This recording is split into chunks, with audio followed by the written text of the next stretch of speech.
The rigger's fingers moved with surgical precision, but her colleagues saw only obsession. Elena Vasquez knelt beside the parachute spread across the packing table at Falcon Ridge Airborne Academy, her third inspection of the same canopy in 20 minutes. The other instructors exchanged glances and smirks as she examined every stitch, every line, every connection point with the intensity of a surgeon preparing for heart transplant. Before we jump back in, tell us where you're tuning in from. And if this story touches you, make sure you're subscribed, because tomorrow I've saved something extra special for you.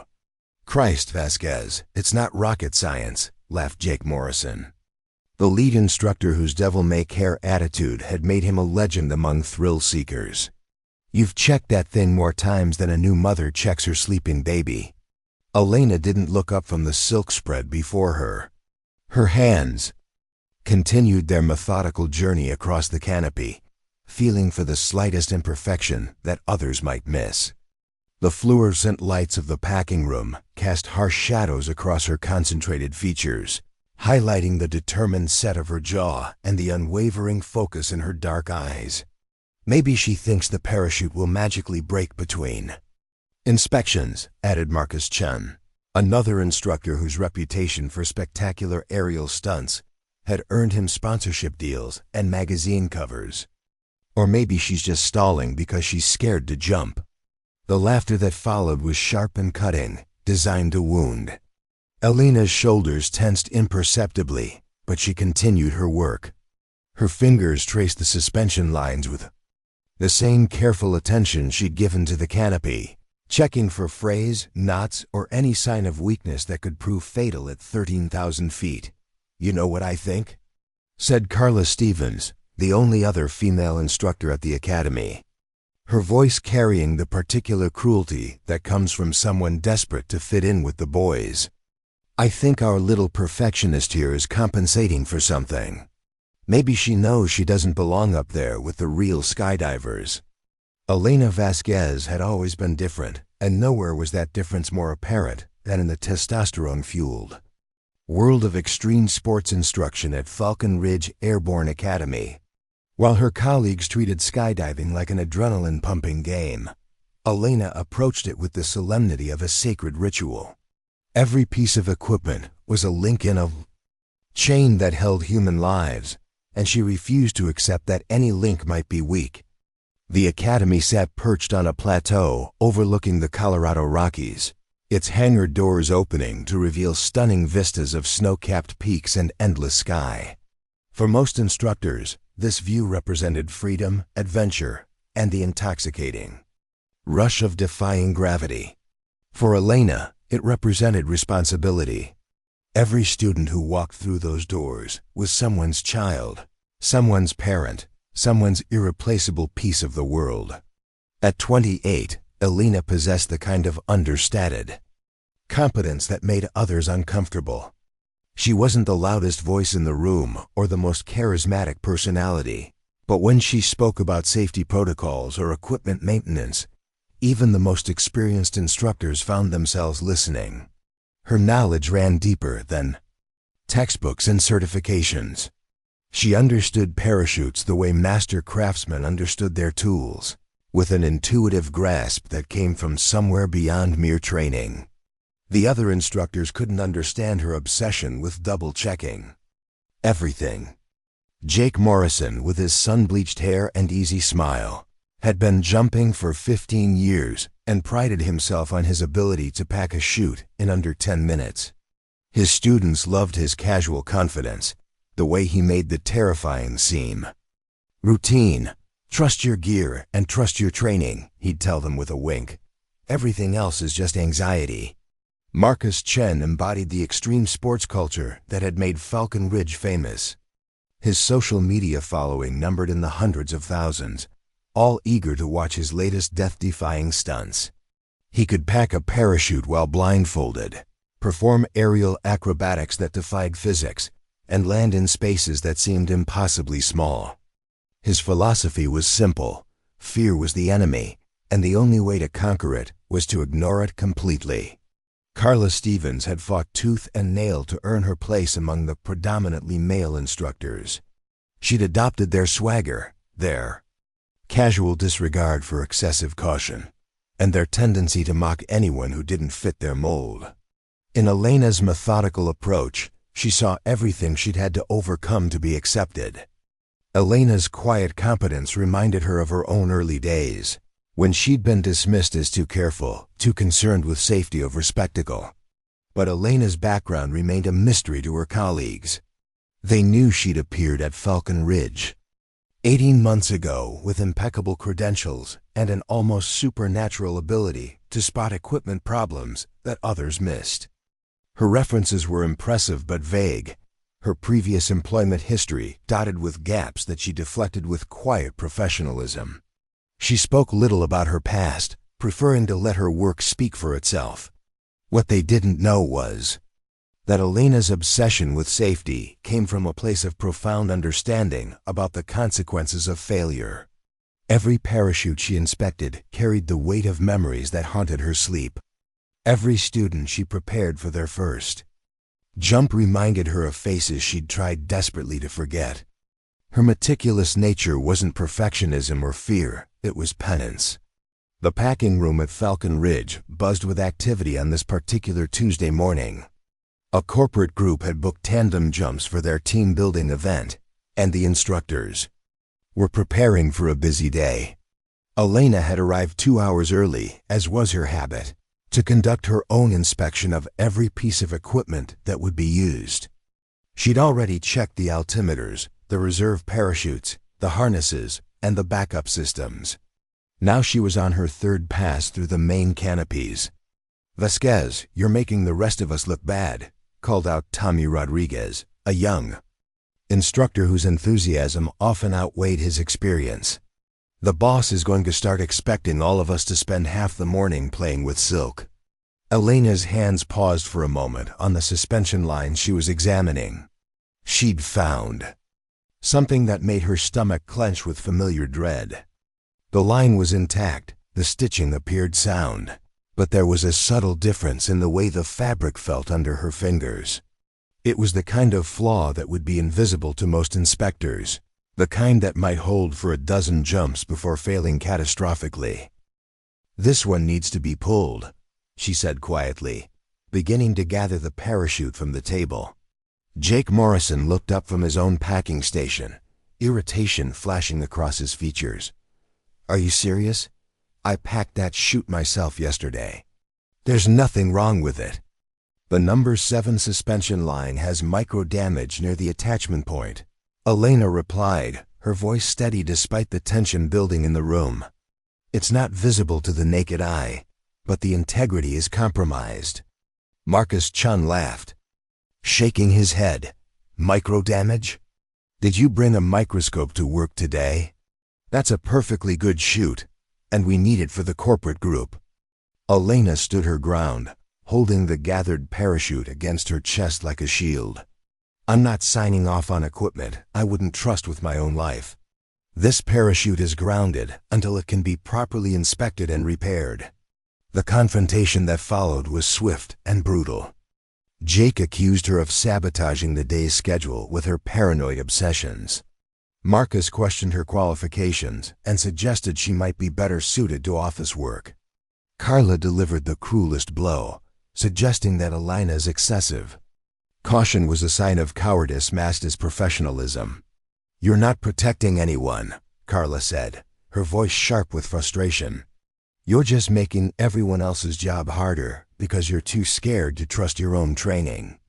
Elena absorbed their criticism in silence, her dark eyes never leaving the parachute in her arms. She'd heard variations of these arguments before, in other places, with different faces delivering the same message. She was too careful, too meticulous, too unwilling to accept that sometimes good enough was actually good enough. But Elena knew something her colleagues didn't. She knew that the difference between a successful jump and a fatal accident often came down to details so small they were invisible to casual observation. She knew that equipment failure was rarely dramatic or obvious. Most often it was subtle, progressive, and utterly preventable for those who knew how to look. As the morning wore on, Elena's reputation as the Academy's perfectionist grew more burdensome. Students began to notice the tension between her and the other instructors. Corporate clients, eager for their adventure, grew impatient with her. Insistence on additional safety briefings and equipment checks. The easy camaraderie that characterized most skydiving operations was replaced by an atmosphere of frustrated professionalism. "Maybe we should call her the parachute police," Tommy suggested during a brief break between student groups. "She's already checked every piece of equipment 3 times, and the day's barely started." Elena overheard the comment, but didn't respond. She was too focused on a nagging feeling that something wasn't right. Her instincts, honed by years of experience that her colleagues couldn't begin to imagine, were screaming warnings that she couldn't ignore. The problem was, she couldn't identify the source of her unease. The corporate group arrived just after noon, 25 executives looking for an adventure that would bond their team and provide bragging rights for years to come. They were the kind of clients that made Falcon Ridge profitable wealthy, enthusiastic, and completely dependent on the expertise of their instructors.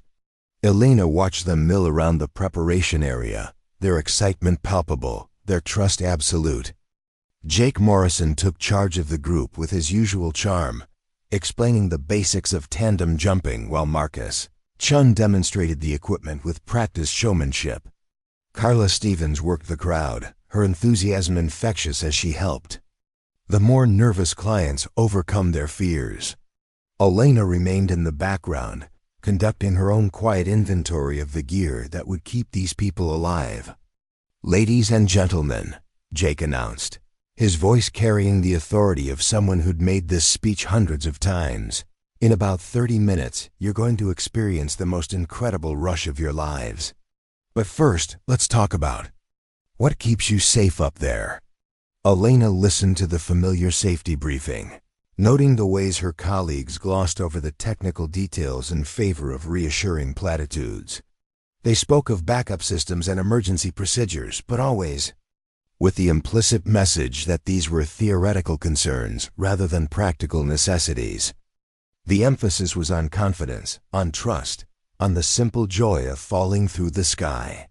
As the clients were fitted with harnesses and helmets, Elena noticed something that made her blood run cold. The reserve parachute that Tommy was attaching to one of the corporate executives showed signs of improper packing.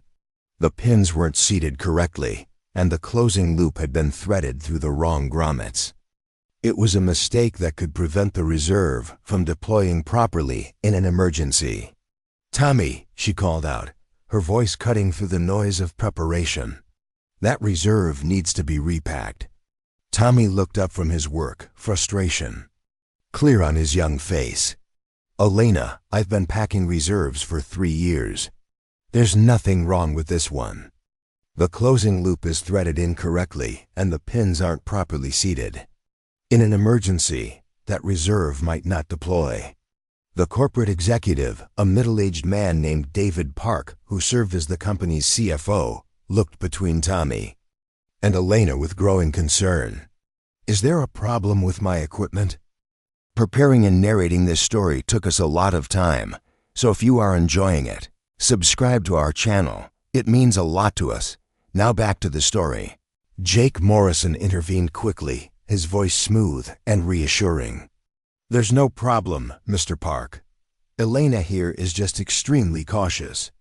Your equipment has been inspected and approved by certified riggers. You're in excellent hands." But Elena wouldn't be dismissed. She approached the executive directly, her voice quiet but firm. "Sir, I need to repack your reserve parachute. It will only take a few minutes, but it's essential for your safety." The confrontation that followed was immediate and intense. Jake accused Elena of undermining the team's credibility in front of clients. Marcus suggested she was creating problems where none existed. Carla delivered what she intended as the killing blow, questioning Elena's competence and suggesting that her excessive caution was actually dangerous. "You're scaring the clients," Carla said, her voice sharp with anger. "This is supposed to be fun, not a paranoid exercise in worst-case scenarios." Elena stood her ground, her dark eyes moving from face to face as she absorbed their criticism. She knew that her colleagues saw her as an obstacle to overcome, a source of unnecessary complications in what should be a straightforward operation. But she also knew that the man standing beside her was about to trust his life to equipment that might fail him when he needed it most. "I'm not trying to scare anyone," Elena said finally, her voice steady despite the tension radiating from every person in the room. "I'm trying to keep everyone alive. That's the job we're actually here to do." The silence that followed was thick with unspoken accusations and barely controlled frustration. The corporate clients looked between the instructors, their excitement dampened by the obvious conflict. David Park, the executive whose equipment had sparked the confrontation, seemed particularly troubled by Elena's warnings. "Maybe we should listen to her," he said quietly, his voice carrying the weight of someone accustomed to making difficult decisions. "If there's any chance something could go wrong." Jake Morrison's laugh was sharp and dismissive. "Mr. Park, Elena checks everything 3 times and then checks it again. If we followed her standards, we'd spend so much time on the ground that we'd never actually jump. Your equipment is fine. I stake my reputation on it." Elena felt the familiar weight of isolation settle on her shoulders. She'd been in this position before, standing alone against colleagues who prioritized convenience over safety, who confused experience with wisdom, who believed that good intentions were sufficient protection against the laws of physics and the reality of mechanical failure. But she also knew that backing down now would haunt her for the rest of her life. Every time she closed her eyes, she would see David Park's face and wonder if her silence had contributed to a tragedy that could have been prevented. The ghosts of her past were already too numerous. She couldn't bear to add another. "Mr. Park," she said, stepping closer to the executive, "I've been packing parachutes for longer than most of these instructors have been jumping. I'm not asking you to trust me over them. I'm asking you to let me do my job completely. Give me 5 minutes to repack your reserve properly, and then you can make your jump with absolute confidence." The corporate executive looked around the room, taking in the faces of the instructors who were supposed to keep him safe. He saw Jake Morrison's practiced confidence, Marcus Chun's casual dismissal, Carla Stevens' frustrated professionalism, and Tommy Rodriguez's youthful certainty. But when he looked at Elena, he saw something different. He saw the kind of careful competence that reminded him of the best engineers he'd worked with, the ones who double-checked everything because they understood that failure was not an option. "Do it," he said finally. "Repack the reserve. I'd rather be safe than sorry." Elena nodded and began to work, her hands moving with practiced efficiency as she dismantled the improperly packed reserve parachute. The room fell silent except for the soft sounds of fabric and the quiet whisper of her breathing. The other instructors watched with barely concealed resentment as she carefully corrected the mistakes they'd dismissed as insignificant. As Elena worked, she was aware of the tension radiating from her colleagues. They saw her actions as a personal attack on their competence, a suggestion that their standards were insufficient. But Elena's focus was entirely on the parachute spread before her, on the careful process of ensuring that every component was exactly where it needed to be. The reserve parachute was a marvel of engineering, designed to deploy reliably even when the main chute failed. But that reliability depended on precise packing, on attention to details that could mean the difference between life and death. Elena had seen what happened when reserves failed, had witnessed the horrific consequences of small mistakes, magnified by the unforgiving reality of falling through the sky. Her hands moved with surgical precision, checking and double-checking every fold, every pin, every connection point.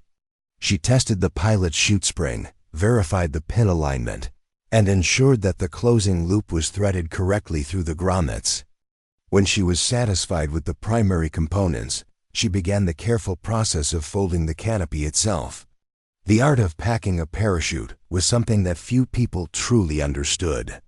It wasn't simply a matter of stuffing fabric into a container. It was a precise sequence of folds and arrangements that would allow the parachute to deploy reliably under the extreme conditions of an emergency. Elena had learned this art through years of training and practice, but her knowledge went deeper than mere technique. She understood parachutes the way a master musician understood their instrument, with an intuitive grasp that came from somewhere beyond mere technical knowledge. She could feel imperfections in the fabric, sense problems in the suspension lines, and detect flaws that were invisible to casual observation. Her colleagues saw this ability as obsessiveness, but Elena knew it was simply the result of caring more about human life than about convenience or schedule. As she worked, Elena was aware of the corporate clients watching her with growing fascination. They could see the care she took with every component, the way she tested each element before moving to the next. Her methodical approach was reassuring in a way that casual confidence could never be. These were people who'd built their careers on attention to detail, and they recognized in Elena a kindred spirit. "How long have you been doing this?" asked David Park, the executive whose equipment she was repacking. Elena looked up from her work, her dark eyes meeting his. "Long enough to know that there are no small mistakes at 13,000 feet. The simplicity of her answer carried more weight than any boast about experience or credentials. David Park nodded slowly, understanding that he was watching someone who approached her work with the kind of seriousness that his own profession demanded. This wasn't just a job for Elena. It was a calling that required absolute precision and unwavering attention to detail. When Elena finished repacking the reserve parachute, she conducted one final inspection of the entire assembly. She checked the container closing, tested the pin alignment, and verified that the activation handle was properly positioned. Only when she was completely satisfied did she attach the reserve to David Park's harness. "Your reserve is properly packed and ready," she said, her voice carrying the quiet confidence of someone who'd done her job correctly. "In the unlikely event that you need it, it will deploy reliably and bring you safely to the ground." David Park nodded, his earlier nervousness replaced by calm assurance. "Thank you. I feel much better knowing that someone with your standards has checked my equipment." The other instructors exchanged glances, their frustration with Elena's methods evident in their expressions. They'd been made to look careless in front of their clients, and they resented the implication that their standards were insufficient. But they also couldn't argue with the results. David Park's confidence had been restored, and the other corporate clients had witnessed a level of professionalism that exceeded their expectations. As the group prepared to board the aircraft that would take them to jump altitude, Elena conducted one final check of all the equipment. She verified that every altimeter was properly calibrated, that every harness was correctly adjusted, and that every parachute was packed according to the highest standards. Her colleagues watched with barely concealed impatience as she performed her final inspection. "Elena," Jake Morrison said, his voice tight with frustration, "we need to get these people in the air. The weather window won't last forever, and we've got another group scheduled this afternoon." Elena nodded, understanding the pressure but refusing to be rushed. "Everyone's equipment is ready. We can load the aircraft." The twin-engine Cessna that would carry them to altitude was a workhorse of the skydiving industry, modified with a large door that could be opened in flight and fitted with seats that could accommodate tandem pairs. Elena had flown in similar aircraft hundreds of times, but she never took the experience for granted. Every flight was a carefully orchestrated dance between human skill and mechanical reliability. As the corporate clients were helped into the aircraft, Elena noticed the nervous excitement that characterized first-time jumpers. They laughed too loudly, made jokes about wills and life insurance, and asked countless questions about the experience they were about to have. Their tandem instructors responded with practiced reassurance, emphasizing the safety statistics and the reliability of the equipment. Elena took her position near the rear of the aircraft, where she could observe the other instructors and their clients. She watched as Jake Morrison helped his tandem student adjust his goggles, saw Marcus Chun demonstrate the proper exit position, and observed Carla Stevens going through the pre-jump checklist with her assigned corporate executive. Everything appeared normal, but Elena couldn't shake the feeling that something was wrong. The aircraft climbed steadily toward jump altitude, its engine struggling slightly in the thin mountain air. Elena watched the altimeter on her wrist, noting their progress toward the 13,000 feet where the jump would begin. The corporate clients had grown quieter as the reality of their situation became clear. They were about to voluntarily leap from a perfectly functional aircraft, trusting their lives to equipment and instructors they'd met only hours before. At 10,000 feet, Elena began her final equipment check. She verified that her own parachute was properly configured, tested her altimeter, and confirmed that her emergency procedures were fresh in her mind. It was a routine she'd performed countless times, but the familiarity brought no comfort. If anything, her experience had taught her that routine was the enemy of vigilance. Tommy Rodriguez, the young instructor who'd initially dismissed Elena's concerns, was paired with a nervous accountant named Sarah Chun. Elena watched as he attempted to reassure his student with casual confidence, explaining that skydiving was safer than driving to work. His easy manner seemed to calm Sarah's fears, but Elena noticed that he hadn't double-checked his equipment since the initial inspection on the ground. Carla Stevens was paired with David Park, the executive whose reserve parachute Elena had repacked. Elena was gratified to see that Park seemed calm and confident, his earlier nervousness replaced by the kind of focused attention that suggested he understood the seriousness of what they were about to do. Carla's professional demeanor was reassuring, but Elena noticed that she kept glancing at Elena with poorly concealed resentment. Marcus Chun's student was a young marketing executive named Brian Torres, whose social media bravado masked obvious anxiety. Marcus had responded to his student's nervousness with his usual blend of humor and confidence, but Elena noticed that he seemed distracted, perhaps thinking about the video footage he planned to capture during the jump. His attention to his equipment and his student seemed secondary to his focus on the spectacular nature of the experience. Jake Morrison was paired with the group's senior partner, a woman named Linda Walsh, who'd insisted on going first despite her obvious fear. Jake's casual confidence had done little to calm her nerves, and Elena could see that Linda was struggling with second thoughts about the wisdom of her decision. Jake seemed oblivious to his student's distress, focused instead on the technical aspects of the jump. As the aircraft reached jump altitude, Elena felt the familiar mixture of anticipation and dread that preceded every skydiving operation. The door would open soon, and 25 people would trust their lives to equipment and procedures that most of them barely understood.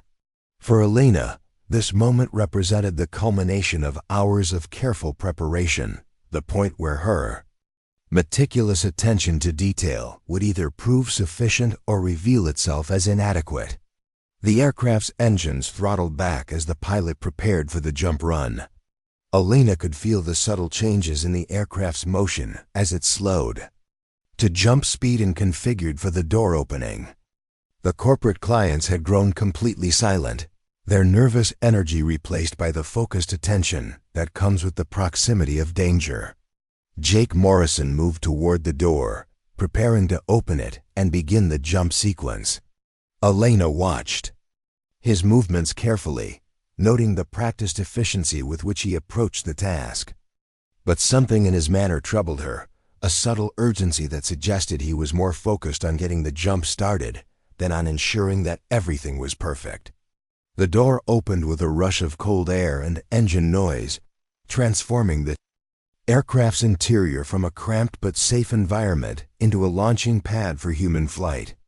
Elena felt the familiar sensation of looking down at the earth from 13,000 feet, the vertiginous thrill of seeing the world spread out below like a three-dimensional map. The corporate clients pressed forward to look out the door, their excitement overcoming their fear as they prepared for the experience of a lifetime. Elena watched their faces, seeing the mixture of terror and exhilaration that characterized first-time jumpers. In a few minutes, they would be falling through the sky at terminal velocity, their lives depending on the equipment and expertise of the instructors who'd prepared them for this moment. Elena moved closer to the door, positioning herself where she could observe the exit sequence and intervene if necessary. Her colleagues might resent her vigilance, but she couldn't shake the feeling that something was about to go wrong. Her instincts, honed by years of experience and sharpened by tragedy, were screaming warnings that she couldn't ignore. The first tandem pair moved into position at the door. Jake Morrison and his student, Linda Walsh, prepared for their exit as the aircraft approached the designated jump point.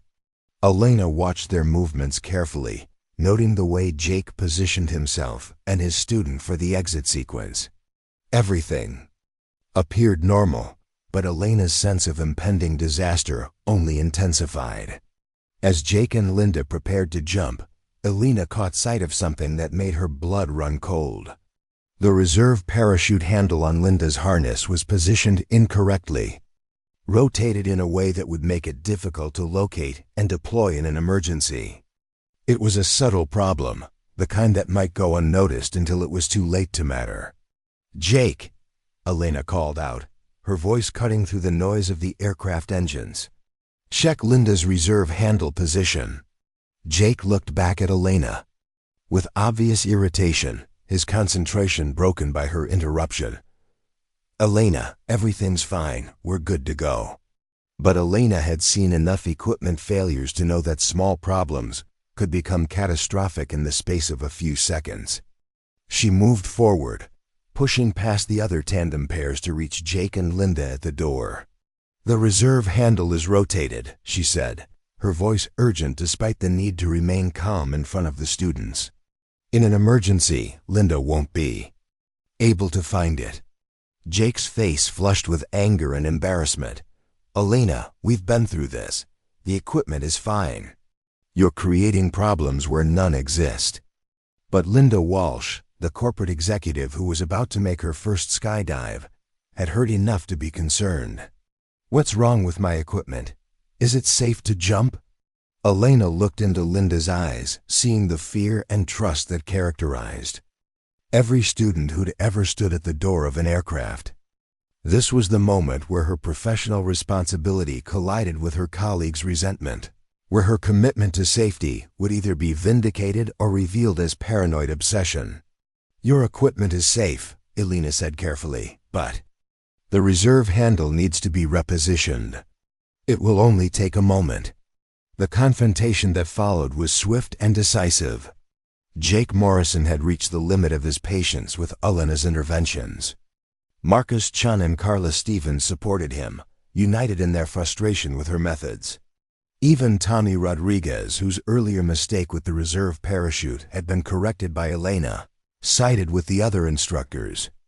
"This is enough," Jake said, his voice carrying the authority of the lead instructor. "Elena, you're grounded for the rest of this jump. Your obsession with non-existent problems is compromising the safety of the operation."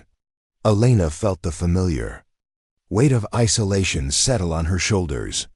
She'd been in this position before, standing alone against colleagues who prioritized convenience over safety, who confused confidence with competence.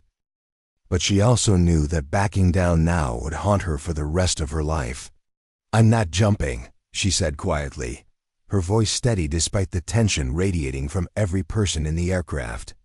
"But I'm not signing off on equipment that isn't properly configured." The silence that followed was deafening. The corporate clients looked between the instructors, their excitement dampened by the obvious conflict. The aircraft continued its approach to the jump point, but the atmosphere had changed completely. What should have been a moment of anticipation and adventure had become a tense standoff between competing philosophies of safety and risk management. Jake Morrison made the decision that would define everything that followed. "Elena, you're out of line. Everyone's equipment has been checked and approved by certified instructors. We're making this jump." Elena stepped back from the door, her heart heavy with the knowledge that she'd done everything she could. She'd identified problems, suggested solutions, and been overruled by colleagues who valued experience over vigilance. Now she could only watch and hope that her fears were unfounded. The first tandem pair moved into position at the door. Jake Morrison and Linda Walsh prepared for their exit as the aircraft reached the jump point. Elena watched from her position.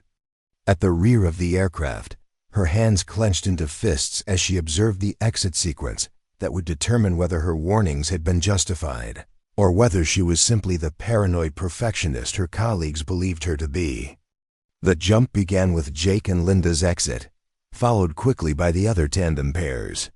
Elena watched through the aircraft's windows as her colleagues and their students fell away into the vast Colorado sky, their parachutes deploying in sequence. As they descended toward the landing area far below, for a moment, it seemed that her fears had been unfounded, that her colleagues' confidence had been justified by experience and expertise.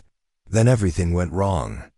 The first sign of trouble came exactly 47 seconds after Jake Morrison and Linda Walsh exited the aircraft. Elena watched through the small window as their tandem pair fell through the crisp mountain air, waiting for the familiar sight of a deploying parachute. The main canopy should have opened by now, a reassuring bloom of fabric against the azure Colorado sky. Instead, she saw two figures in freefall, their descent unchecked by any sign of deployment. Elena's heart hammered against her ribs as she pressed her face to the window, willing Jake's parachute to open. She could see him working frantically with his deployment handle, his body language conveying the kind of desperate urgency that every skydiver dreaded. Linda Walsh, strapped to his chest in the tandem harness, had no way of knowing that their lives now hung by the threat of backup systems and emergency procedures. Through the aircraft's radio system, Elena heard Jake's voice, tight with controlled panic. "Mayday, mayday. Main chute malfunction. Going to reserve." The words that every instructor hoped never to hear crackled through the speaker, transforming what should have been a routine jump into a life-or-death emergency. Elena watched as Jake pulled his reserve handle, the silver deployment pilot chute, streaming out behind them. For a moment, hope flared in her chest. Reserve parachutes were designed to be absolutely reliable, packed by certified riggers according to strict specifications. But as she watched Jake and Linda continue their accelerating descent, she realized with growing horror that something was terribly wrong with the reserve deployment as well. The reserve parachute had partially deployed, its canopy twisted and malformed in a way that provided almost no deceleration. Jake and Linda were still falling at nearly terminal velocity, their lives measured now in seconds rather than minutes. Elena could see Jake working desperately to clear the malfunction, his hands flying over the tandem harness as he attempted procedures that might save them both. Marcus Chun's voice came over the radio next, his usual confidence replaced by urgent concern. "Jake's in trouble. His reserve is malfunctioning. I'm going to try to get close enough to help." Elena watched as Marcus maneuvered his tandem pair through the sky, attempting to reach Jake and Linda before they fell beyond the possibility of assistance. But Elena knew with sick certainty that Marcus's heroic intentions were doomed to failure. The physics of skydiving made it nearly impossible for one tandem pair to assist another in freefall, especially when dealing with equipment malfunctions. Jake and Linda were on their own, falling toward the unforgiving Colorado landscape with parachutes that refused to function as designed. Carla Stevens' voice joined the radio chatter, her professional calm cracking under the strain of watching a colleague in mortal danger. "Jake, try cutting away the reserve and going to your emergency backup." But Elena could see from her vantage point in the aircraft that Jake had already exhausted his options. The reserve parachute that should have saved their lives was wrapped around them like a shroud, its lines tangled in a way that made safe deployment impossible. Elena closed her eyes for a moment, overwhelmed by the familiar sensation of watching tragedy unfold despite every effort to prevent it. She'd seen this before, in different circumstances with different faces, but the helpless horror was exactly the same. People were about to die because safety protocols had been ignored, because equipment problems had been dismissed, because convenience had been prioritized over the careful attention to detail that kept skydivers alive. When she opened her eyes again, she saw Jake and Linda impact the ground in a clearing about 2 miles from the intended landing zone. Even from the aircraft's altitude, the violence of their impact was unmistakable. There was no movement from the crumpled forms on the ground, no sign that either of them had survived the catastrophic equipment failure that Elena had tried desperately to prevent. The aircraft fell silent except for the steady drone of the engines and the harsh sound of Elena's breathing. The remaining corporate clients stared out the windows in shock, their adventure transformed into a nightmare that would haunt them for the rest of their lives. The surviving instructors continued their own descents, their voices on the radio subdued and professional as they guided their students toward safe landings. Tommy Rodriguez's voice broke the silence, his youthful confidence shattered by what he'd witnessed. Jesus Christ. Jake and Linda are down. We need emergency response immediately. His words carried the weight of a reality that none of them had been prepared to face.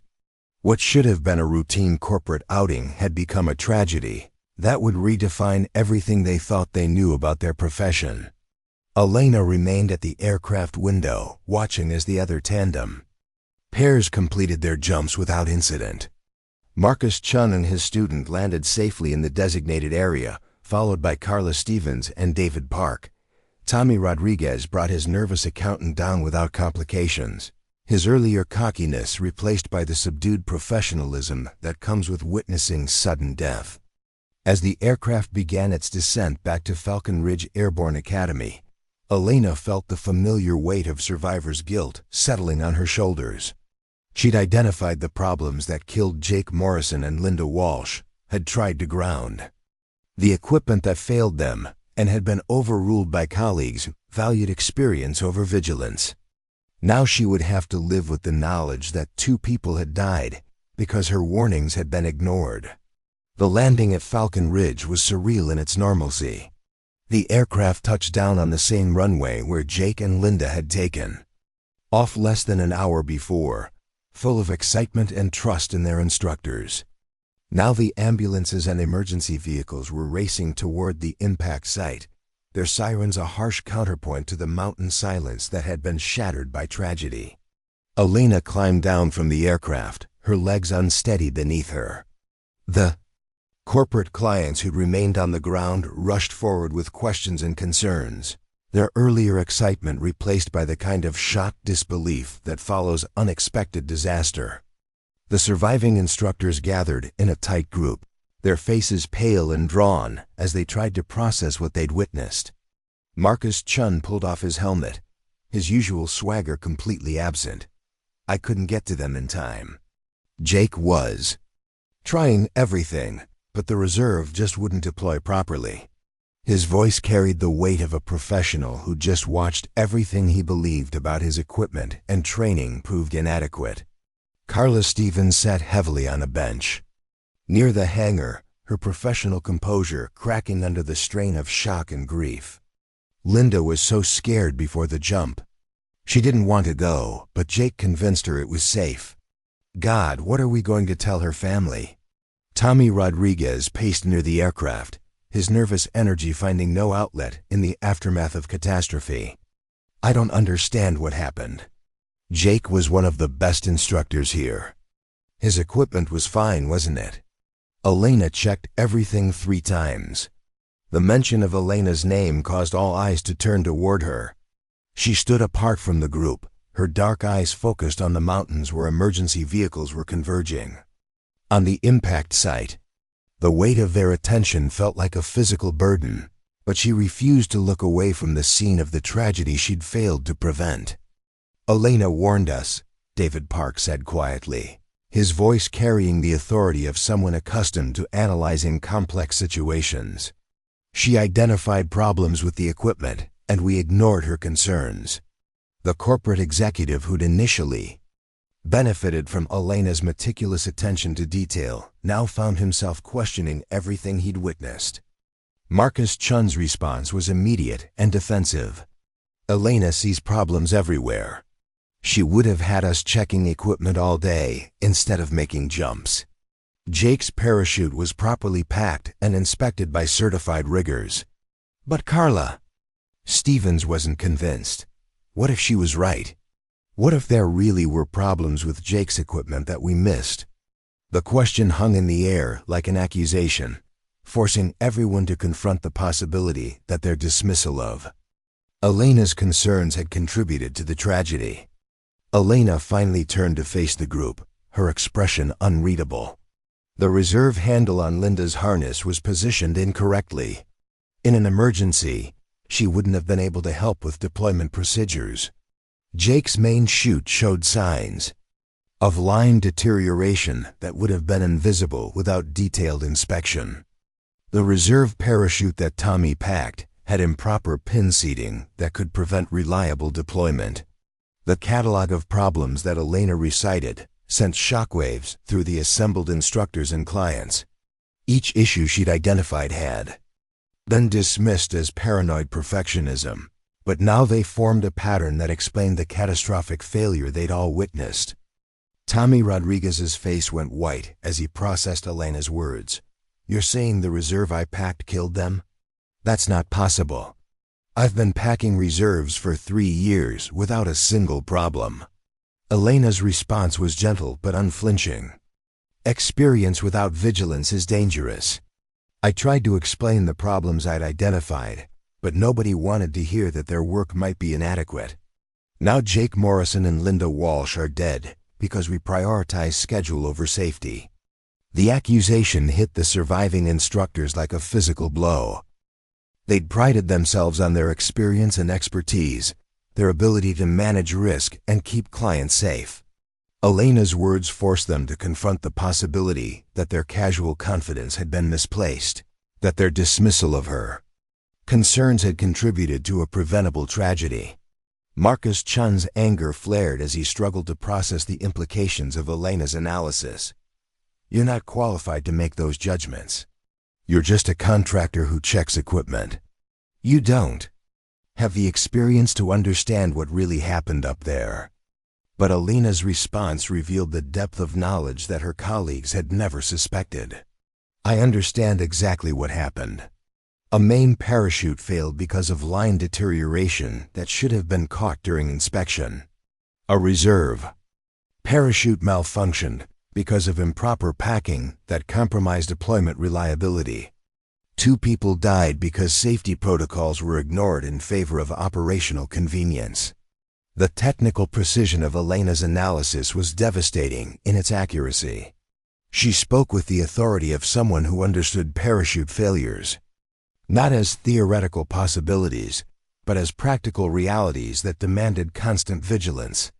Her colleagues began to realize that their dismissal of her expertise had been based on assumptions that were proving tragically wrong. David Park, the corporate executive whose own equipment had been corrected by Elena, stepped forward with the kind of focused attention that had made him successful in business. "Who are you really? Your knowledge goes far beyond what any contractor should possess. You knew exactly what was wrong with our equipment, and you tried to prevent this tragedy."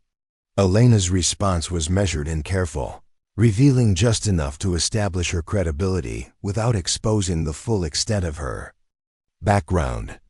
"I've been packing parachutes and training instructors for longer than most people have been jumping. I've seen what happens when safety protocols are ignored, and I've learned to recognize the warning signs that others miss." The vague nature of Elena's answer only increased the mystery surrounding her qualifications and experience. The surviving instructors began to realize that they'd been working alongside someone whose knowledge and expertise far exceeded their own, someone they'd dismissed as an overly cautious perfectionist when she was actually the most qualified person at Falcon Ridge.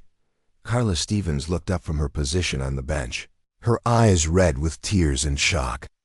"Why didn't you tell us who you were? Why did you let us treat you like you didn't know what you were doing?" Elena's response carried the weight of painful experience and hard-earned wisdom. Would it have mattered? You were convinced that your experience was sufficient, that your methods were adequate. Credentials don't change closed minds, and tragedy is often the only teacher that people will listen to. The emergency response vehicles had reached the impact site, but Elena knew with professional certainty that their efforts would be futile.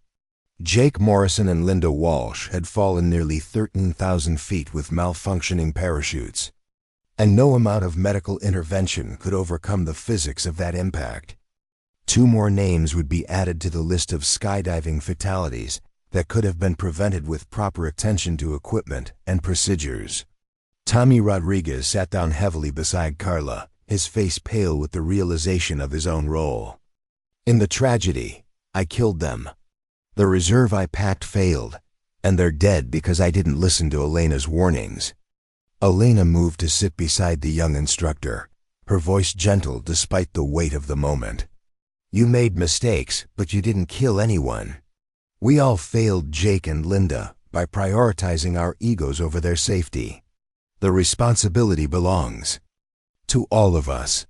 The generous nature of Elena's response only deepened the guilt that the surviving instructors felt. Instead of assigning blame or claiming vindication, she offered the kind of understanding that came from someone who'd lived through similar tragedies. Her colleagues began to realize that Elena's obsessive attention to detail wasn't perfectionism, but penance, a way of honoring losses that had shaped her entire approach to their profession. Marcus Chen struggled with the implications of what they'd learned about Elena's expertise and their own inadequacy. "If you're so qualified, why are you working as a contractor at a small operation like Falcon Ridge? You could be running your own academy, training military instructors, working for the manufacturers." Elena's response revealed the personal cost of the knowledge she'd gained through tragedy and loss. "I'm here because this is where I can make a difference. Every parachute I inspect, every procedure I improve, every life I help save matters more than recognition or advancement. I've learned that glory belongs to the living, while the dead just want to be remembered." The philosophical weight of Elena's words settled over the group like a shroud. They'd been focused on their reputations, their skills, their place in the competitive world of extreme sports instruction. Elena had been focused on something much more fundamental, the absolute responsibility that came with holding other people's lives in their hands. The radio in the hangar crackled to life with updates from the emergency response team. "Emergency response to base. We have 2 fatalities at the impact site. Instructor Jake Morrison and student Linda Walsh, no survivors. We're securing the scene for investigation." The official confirmation of what they'd all witnessed sent another wave of shock through the assembled group. The corporate clients who'd come to Falcon Ridge for an adventure now found themselves witnesses to a tragedy that would haunt them for the rest of their lives. The surviving instructors confronted the reality that their profession, which they'd treated as an exciting game, was actually a life-and-death responsibility that demanded absolute commitment to safety. Elena stood up slowly, her movements careful and deliberate. "The Federal Aviation Administration will investigate this accident. They'll want to examine all the equipment, interview everyone involved, and determine the cause of the failures. What they find will depend on how honest we are about what really happened here." The prospect of a federal investigation sent chills through the surviving instructors. They dismissed Elena's concerns in front of witnesses, overruled her safety recommendations, and proceeded with a jump that resulted in 2 deaths. Their casual confidence would now be scrutinized by investigators who understood the technical details that separated competent instruction from negligent practice. David Park, whose business experience had taught him to recognize patterns and implications, spoke with quiet authority. Elena tried to prevent this tragedy. She identified specific problems with the equipment and was overruled by the instructors who should have listened to her warnings. The investigation will show that this accident was preventable. The weight of David Park's analysis settled over the group like a condemnation. They'd been so focused on maintaining their authority and expertise that they'd ignored the voice of someone who actually possessed the knowledge they claimed to have. Now their arrogance had cost 2 lives and would likely destroy their careers. Carla Stevens looked up at Elena with something approaching awe. "How did you know? How could you see problems that we missed completely?" Elena's response revealed the depth of experience that her colleagues had never suspected. "I've investigated parachute failures for organizations that can't afford to have equipment malfunction. I've trained instructors who work in environments where a single mistake kills entire teams. I've learned to see problems before they become catastrophic, because that's what the job requires." The implications of Elena's words began to sink in. She wasn't just an experienced skydiving instructor. She was someone who'd worked at levels of responsibility and consequence that made Falcon Ridge's civilian operation look like a hobby. Her obsessive attention to detail wasn't perfectionism, but the result of training and experience in environments where anything less than absolute competence meant death. Tommy Rodriguez looked up at Elena with the expression of someone whose entire worldview had been shattered. "What organization? Where did you work before coming here?" Elena's response was carefully measured, revealing just enough to establish her authority without exposing details that might compromise ongoing security. "I worked for people who understood that equipment failure in their line of work wasn't just expensive or embarrassing. It was fatal. I learned to identify problems that others missed because the alternative was watching good people die for preventable reasons." The military implications of Elena's background began to dawn on her colleagues. They'd been treating her like an overly cautious civilian contractor when she was actually someone who'd learned her trade in environments where the stakes were life and death on a regular basis. Her standards weren't unrealistic. They were exactly what the situation required. Marcus Chun struggled to reconcile his earlier dismissal of Elena with the growing evidence of her superior expertise. "Why didn't you tell us about your background? We would have listened if we'd known you had that kind of experience." Elena's laugh was bitter and knowing. "Would you have? Or would you have found other reasons to dismiss my concerns? People believe what they want to believe, and nobody wants to hear that their standards are inadequate." The accuracy of Elena's observation stung because it was undeniably true. The instructors at Falcon Ridge had been invested in their own expertise and authority.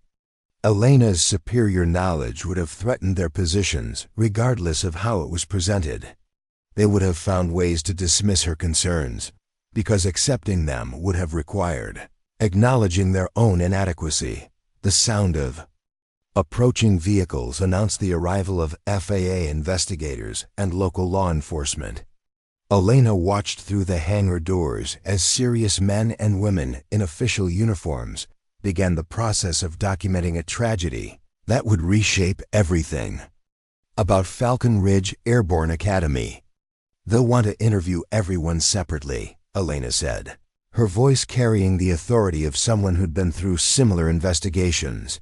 "Tell them exactly what happened. Don't try to minimize your roles or shift responsibility. The truth will come out anyway, and lying to federal investigators is a serious crime." The surviving instructors nodded numbly, understanding that their careers and possibly their freedom now depended on their honesty about the events that had led to Jake Morrison and Linda Walsh's deaths. They'd entered the day as confident professionals. They would end it as potential defendants in a criminal investigation. Elena moved toward her equipment locker, beginning the process of gathering her gear. The other instructors watched her with a mixture of respect, guilt, and curiosity. They'd spent months dismissing her as an obsessive perfectionist, and now they understood that she was actually the most qualified person they'd ever worked with. "Where are you going?" Carla Stevens asked, her voice small and uncertain. Elena looked back at the woman who'd been one of her harshest critics. "My work here is finished. Jake and Linda are dead, and nothing I do now will change that.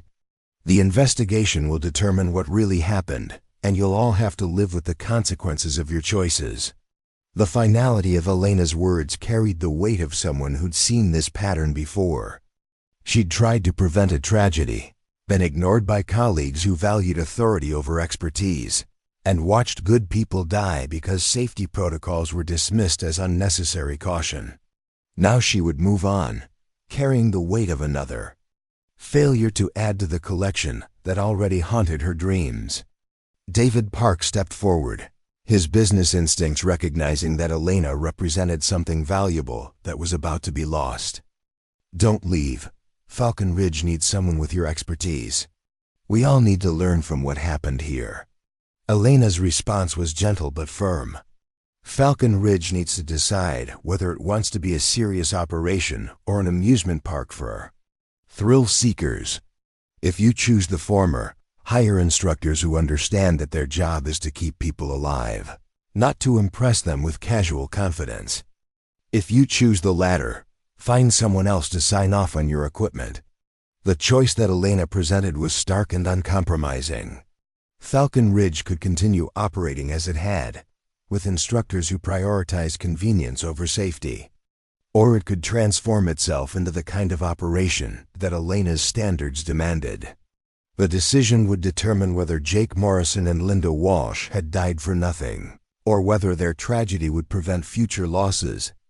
As the FAA investigators approached the hangar, Elena finished packing her equipment and prepared to leave.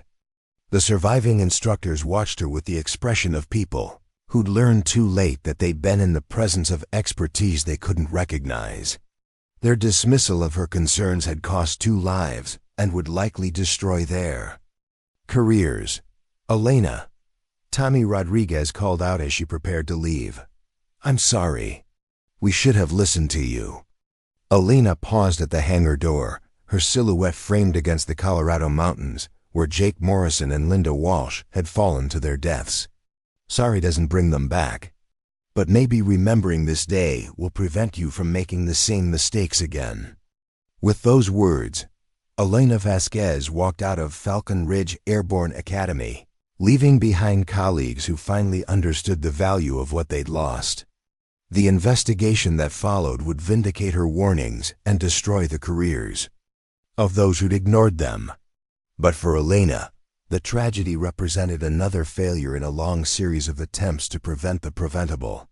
The surviving instructors watched her disappear into the parking lot, understanding that they'd witnessed something extraordinary. A true professional had tried to save lives and had been dismissed by people who confused experience with wisdom. Now they would have to live with the consequences of their arrogance, while Elena moved on to the next place where her expertise might prevent the next tragedy.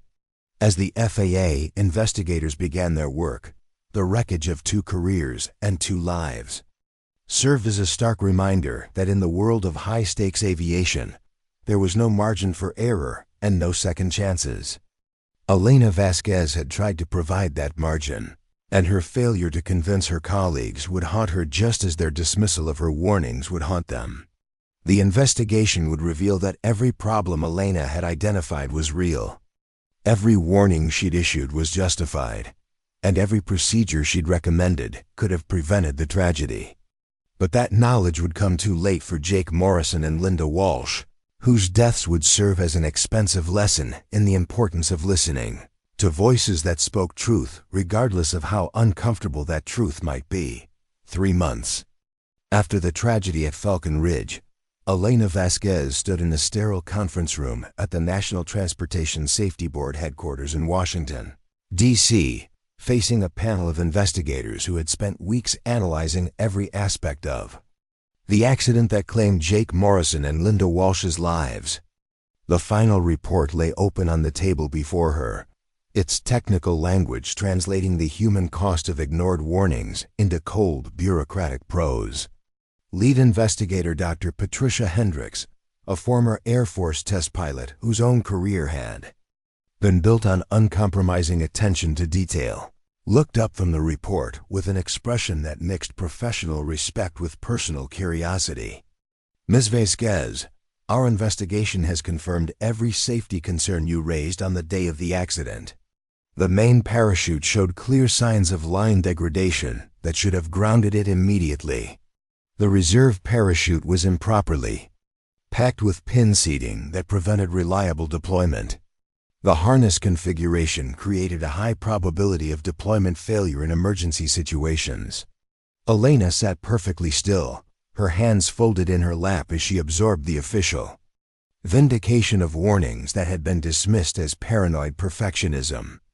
The validation brought no satisfaction, only the familiar weight of lives that might have been saved if her expertise had been trusted instead of questioned. Dr. Hendricks continued, her voice carrying the authority of someone who understood the technical complexities that separated competent operations from negligent practices. "What puzzles our team is the level of expertise required to identify these problems during routine inspection. The degradation patterns you detected were invisible to certified instructors with years of experience. Your diagnostic capabilities suggest training and background that goes far beyond civilian skydiving instruction." The question hung in the air like a challenge, forcing Elena to confront the reality that her carefully maintained anonymity was becoming impossible to sustain. The investigators had clearly done their research, probing into her background with the thoroughness that federal agencies brought to cases involving preventable deaths. Elena's response was measured and careful, revealing just enough truth to satisfy official curiosity without exposing details that might compromise ongoing security classifications.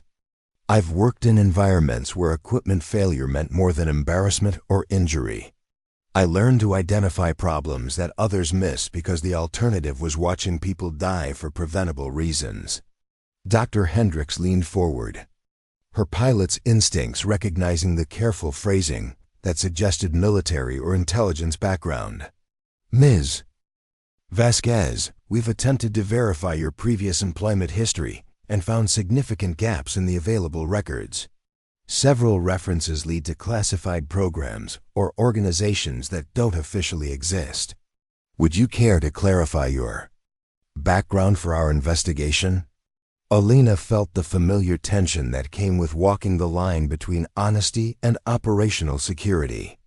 The NTSB investigators needed to understand her qualifications to complete their report, but revealing the full extent of her background could compromise ongoing military operations and endanger current personnel. "I spent 12 years as a parachute rigger and instructor for Special Operations Command," Elena said finally, choosing her words with surgical precision. "My work involved training personnel for high-risk missions where equipment failure was not an acceptable outcome. I learned to identify problems that civilian instructors typically miss because my students operated in environments where a single malfunction could compromise entire operations." The revelation sent a ripple of understanding through the investigation team. Elena's obsessive attention to detail suddenly made perfect sense in the context of military special operations, where parachute failures could mean not just individual deaths but mission compromise and intelligence disasters. Dr. Hendricks consulted her notes, her expression growing more serious as she processed the implications of Elena's background. Special Operations Command maintains some of the highest safety standards in the world. Their parachute riggers undergo training that far exceeds civilian certification requirements. If you identified problems that trained instructors missed, it suggests their standards were inadequate for the equipment they were using. Elena nodded slowly, understanding that the investigation had reached the heart of what had gone wrong at Falcon Ridge. Civilian skydiving operations often operate under the assumption that modern equipment is foolproof and that experience can substitute for rigorous inspection protocols. Military operations can't afford those assumptions because the consequences of being wrong are too severe. The technical discussion that followed revealed the depth of Elena's expertise and the extent to which Falcon Ridge's operation had fallen short of professional standards. She walked the investigators through each piece of equipment that had failed, explaining how proper inspection would have identified the problems and prevented the tragedy. The main parachute that had failed to deploy properly showed microscopic damage to the suspension lines that would have been invisible without specialized equipment and training. Elena had detected it through tactile inspection techniques that were standard in military operations but unknown in civilian training programs. The failure pattern suggested that the parachute had been packed without proper attention to line routing and tension distribution. The reserve parachute that had malfunctioned catastrophically represented an even more serious breach of safety protocols. Elena's analysis revealed that the pins had been improperly seated during packing, creating a configuration that would prevent reliable deployment under emergency conditions. The problem would have been obvious to any rigger trained in military standards but had been missed by civilian instructors who relied on visual inspection rather than systematic verification procedures. Dr. Hendricks documented Elena's technical analysis with the thoroughness of someone who understood that the report would serve as a case study for improving industry safety standards. Ms. Vasquez, your expertise clearly exceeds anything that civilian operations typically encounter. Why were you working as a contractor at a small academy instead of training military personnel or working for equipment manufacturers? The question touched on the personal tragedy that had driven Elena from her military career to the anonymous world of civilian contracting. Her response was quiet, but carried the weight of losses that still haunted her sleep. I left Special Operations Command. After losing people I was responsible for training. I came to Falcon Ridge because I thought I could make a difference in civilian operations, help prevent the kind of accidents that happen when safety protocols are ignored. The investigators understood that Elena's story involved more than simple career change. Her transition from elite military operations to civilian instruction suggested the kind of personal loss that often drove highly qualified personnel to seek redemption through service in less demanding environments. Dr. Hendricks closed her notebook and looked directly at Elena with the respect of one professional for another. Ms. Vasquez, this investigation will result in significant changes to industry safety standards. Your identification of equipment problems and your attempts to prevent this tragedy will be highlighted as an example of proper professional conduct. The instructors who ignored your warnings will face certification review and possible criminal charges. Elena felt no satisfaction at the prospect of her vindication or her colleagues' punishment. Jake Morrison and Linda Walsh were still dead, their families still grieving, their futures still stolen by a moment of preventable catastrophe. Professional vindication couldn't restore lives or undo the consequences of ignored expertise.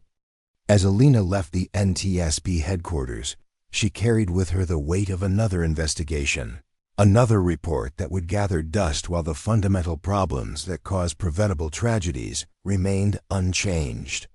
The civilian skydiving industry would implement new safety requirements, but the underlying culture that valued convenience over competence would persist until the next accident forced another round of reforms.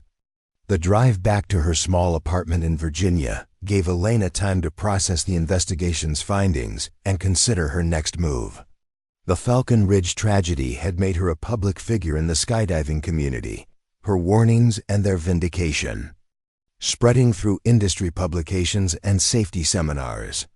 Instructors and operators who had never heard of Elena Vasquez now studied her case as an example of the consequences of ignoring expert advice. But Elena had no interest in becoming a celebrity or spokesperson for safety reform. Her goal had always been simpler and more personal, preventing the preventable deaths that haunted her memories and drove her relentless pursuit of perfection in equipment and procedures. The apartment that Elena returned to was Spartan and functional, furnished with the minimal possessions of someone who'd learned to travel light and disappear quickly. The only decorations were photographs that revealed glimpses of her previous life, military personnel in dress uniforms, aircraft in exotic locations, and ceremonies that honored achievements she couldn't discuss with civilian colleagues. Among the photographs was one that she treasured above all others, a group shot of special operations riggers taken at an undisclosed location in Afghanistan. Elena stood in the center of the group, her young face serious but confident, surrounded by the men and women whose lives had depended on her expertise. 3 faces in the photograph were circled in red marker, commemorating teammates who had died when equipment she'd approved failed under operational conditions. Staff Sergeant Maria Santos had been killed when her primary chute failed during a night insertion behind enemy lines. The malfunction had been caused by damage that Elena had missed during her pre-mission inspection, a microscopic tear in the canopy that had expanded under deployment stress. Santos had deployed her reserve successfully, but had landed in a minefield that claimed her life before extraction could be arranged.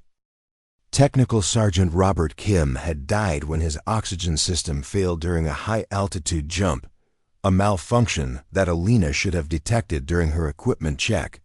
Kim had lost consciousness at 25,000 feet and had been unable to deploy either his primary or reserve parachutes. His body had been recovered 3 days later, his equipment intact, but his life lost to a preventable systems failure. Master Sergeant Jennifer Wells had been killed when her reserve parachute failed to deploy during a training exercise that Elena had certified as safe. The malfunction had been caused by improper packing procedures that Elena had approved, despite subtle signs that the deployment system was compromised. Wells had fallen 8,000 feet with no working parachute, her death serving as a brutal reminder that even training exercises carried mortal consequences. The deaths of Santos, Kim, and Wells had destroyed Elena's confidence in her own abilities and driven her from military service to the civilian world, where mistakes carried lower stakes and fewer consequences. But the tragedy at Falcon Ridge had proved that preventable deaths followed her regardless of the environment, that her expertise was needed, but often ignored by people who confused experience with competence. Elena sat at her kitchen table, staring at the photographs that reminded her of the cost of failure and the weight of responsibility that came with expertise others couldn't understand. The NTSB investigation had vindicated her warnings and condemned her colleagues' negligence. But validation couldn't restore the lives that had been lost or ease the guilt that drove her relentless pursuit of perfection. The phone rang, interrupting Elena's meditation on loss and responsibility. The caller ID showed a number she didn't recognize, but the area code suggested a military installation. Elena answered cautiously, her training making her suspicious of unexpected contacts. "Ms. Vasquez, this is Colonel Patricia Morrison, commanding officer of the Special Operations Training Center at Fort Bragg." The voice was crisp and professional, carrying the authority of someone accustomed to dealing with complex personnel issues.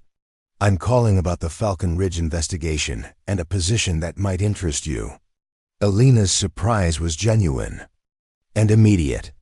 She'd had no contact with Special Operations Command since leaving military service, and the idea that they would reach out to her now seemed impossible. "Colonel, I'm not sure what you're referring to.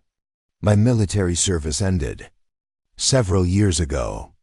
Colonel Morrison's response was measured and careful, suggesting that she understood the sensitivities involved in recruiting former personnel for specialized positions.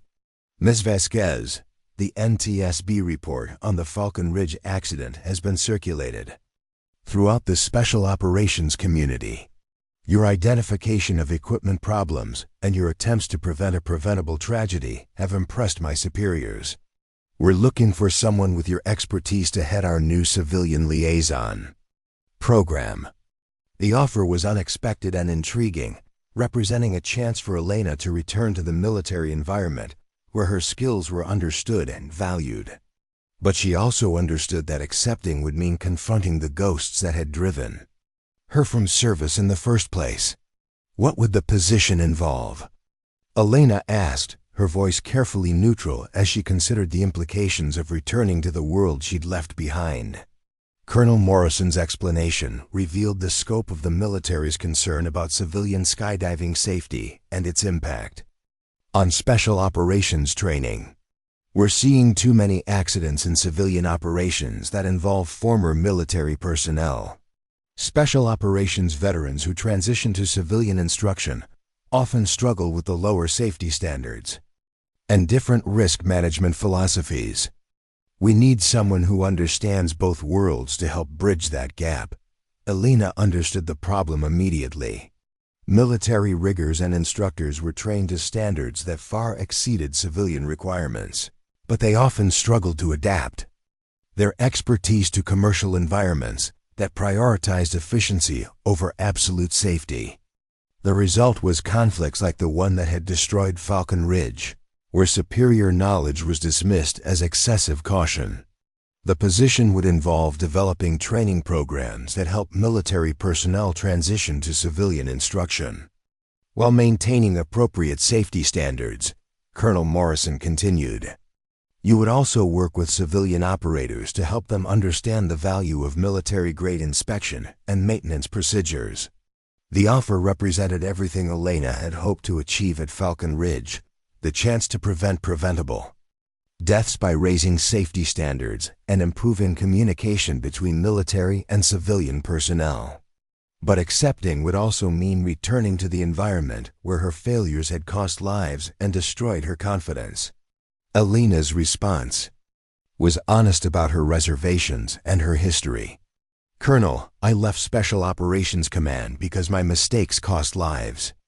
Santos, Kim, and Wells died because I failed to identify equipment problems that should have been obvious to someone with my training. I'm not sure I'm the right person for a position that involves training others. Colonel Morrison's reply revealed that she'd done her research on Elena's background and understood the circumstances that had driven her from military service. Ms. Vasquez, I've read the classified reports on those incidents. In each case, you identified problems that other riggers missed and implemented procedures that prevented additional casualties. The equipment failures that caused those deaths were the result of manufacturing defects and operational stresses that exceeded design specifications. The revelation that her military superiors had viewed her performance differently than she remembered came as a shock to Elena. She'd carried the guilt of those deaths for years, convinced that her failures had cost lives that could have been saved with greater attention to detail. The investigation into Staff Sergeant Santos's death concluded that the parachute damage was caused by shrapnel from an improvised explosive device that detonated during the previous mission. Colonel Morrison continued. Technical Sergeant Kim's oxygen system failed because of a manufacturing defect that had been concealed by the contractor. Master Sergeant Wells's reserve parachute was sabotaged by an enemy agent who had infiltrated the training facility. Each revelation struck Elena like a physical blow, forcing her to reconsider events that had defined her understanding of her own competence and responsibility. The deaths that had driven her from military service hadn't been caused by her failures, but by circumstances beyond any rigger's ability to predict or prevent. Why wasn't I told this at the time? Elena asked, her voice barely above a whisper as she processed information that reframed everything she'd believed about her military career. Colonel Morrison's response was gentle but honest about the complexities of military operations and the need to protect ongoing investigations. The classified nature of the operations and the ongoing counterintelligence investigation prevented full disclosure. By the time the investigations were complete, You'd already left military service and couldn't be located for debriefing. Elena sat in stunned silence, absorbing the reality that her self-imposed exile had been based on guilt for failures that existed only in her own mind. The deaths of Santos Kim and Wells had been tragedies, but they hadn't been preventable through better attention to detail or more rigorous inspection procedures. Ms. Vasquez, your record with Special Operations Command was exemplary. Colonel Morrison continued. You identified equipment problems that saved dozens of lives and developed inspection procedures that are still used throughout the special operations community.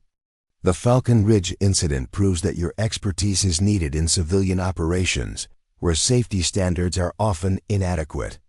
The offer to return to meaningful work in an environment where her skills were valued and understood represented a chance for redemption that Elena had never thought possible.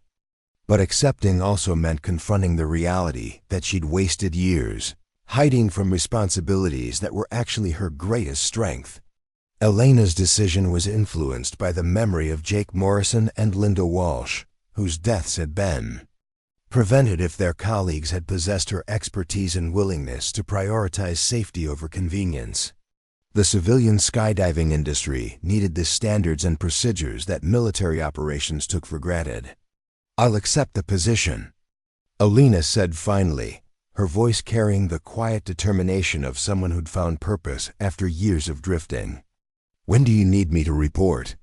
Colonel Morrison's satisfaction was evident in her voice as she confirmed Elena's appointment to the Civilian Liaison Program. Report to Fort Bragg on Monday morning. We have a backlog of civilian operators who need consultation on safety procedures, and several former military personnel who are struggling with the transition to commercial instruction. As Elena prepared for her return to military service, she reflected on the journey that had taken her from elite special operations to civilian contracting and back to the world where her expertise was most needed.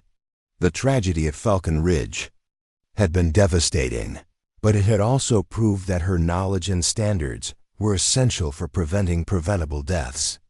The drive to Fort Bragg took Elena through countryside that was familiar from her previous military service, past installations where she'd trained personnel for missions that couldn't be discussed with civilian colleagues. The landscape held memories of achievements and failures, of lives saved and lives lost, of the weight of responsibility that came with expertise others couldn't understand. Fort Bragg itself was a sprawling complex of training facilities, administrative buildings, and operational units that supported special operations throughout the world. Elena had spent some of the best years of her career at the installation, developing procedures and training personnel whose lives depended on her expertise. The Special Operations Training Center where Elena would work was a state-of-the-art facility designed to prepare military personnel for the most demanding missions in the world. The parachute training areas included wind tunnels, rigging facilities, and jump zones that could simulate any operational environment that personnel might encounter. Colonel Morrison met Elena at the facility's main entrance, her bearing and demeanor reflecting the kind of professional competence that characterized successful military leaders.